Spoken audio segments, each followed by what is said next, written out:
Stephen, always a pleasure. And I know that it's a very nuanced answer, but just to put it as best I can, with everyone looking at as more information comes out about the origin, and we hear what Mike Pompeo says, and not even just him, but Japan's deputy prime minister and other world leaders. The president was asked a question as well: what can be done as penalty for something like this? Because whether it was, and I know that certain lawmakers think it was man-made, some people think that just the malicious handling of it would have been them deciding that they're going to weaponize a happy accident, I guess. But I guess, what is the best way to punch China without actually punching China? There you go.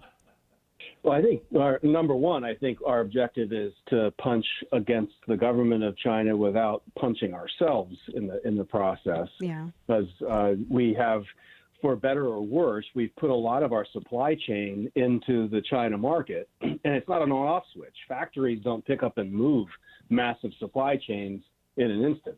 So we're going to have a gradual process in doing that. But part of the price that China is going to have to pay is going to be people reawakening to the real cost of doing business with that country under its current government.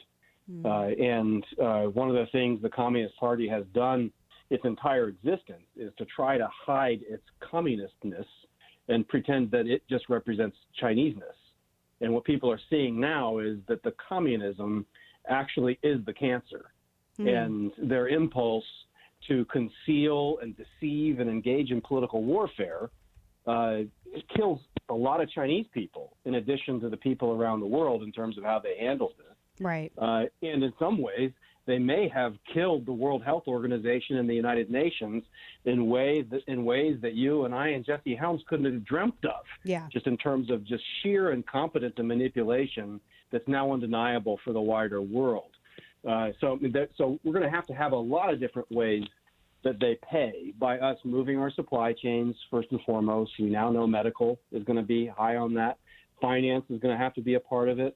People don't know that Chinese companies own a lot of the equipment that allows our airplanes to stay in the air, that our airlines don't necessarily own those planes, that Chinese leasing companies may own those planes. We just have to look at a lot of the way we live and do business and say, I'd like a little less dose of that Chineseness in what we're doing right now. I think, we're way past this about ethnicity. This is about a government that doesn't respect human life or our way of life. Yeah. I know Japan, they're looking at spending a significant portion of their pandemic stimulus on incentivizing these Japanese companies that are manufacturing in China to relocate back to Japan. And that may or may not be something that, I'm sure it's going to be discussed at some point, or maybe it already has been, by whether it's the economic task force or just the administration at large. But that seems, because I agree with you, it's not something that they can just immediately leave and do, but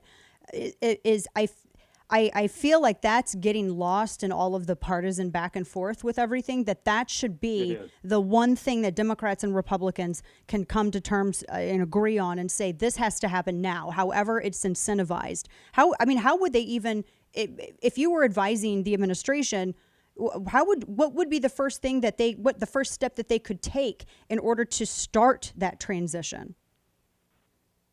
Well, first thing is to talk with our partners and allies first about what capacity can they increase, because our allies and partners also have had a rude awakening about this. They've all been lulled into the China dream, and now they're having to make a lot of the same decisions we are.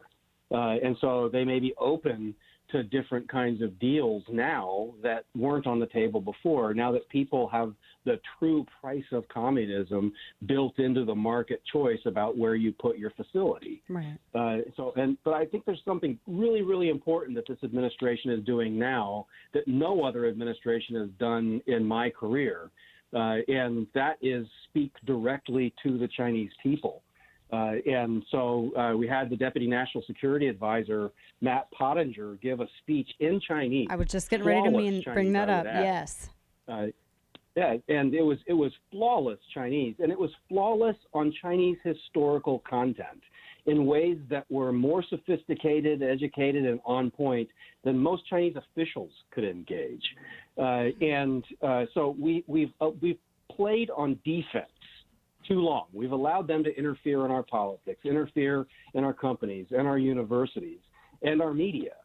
And so what Pottinger did this morning is what Trump has done in many other ways, is to go around the dominant media and just talk directly to the people, and going on offense, making clear to the Chinese people that we're on their side on traditional values and their desire for development. But he talked about the ideas of science and democracy that were very much popular and in debate among Chinese 100 years ago. And so I thought it was just one of the best displays of strategic communication that we've had in forever. And as one Mandarin speaker, it was kind of amazing to finally see someone in a significant perch in the United States government speak flawlessly and fluently to the Chinese people.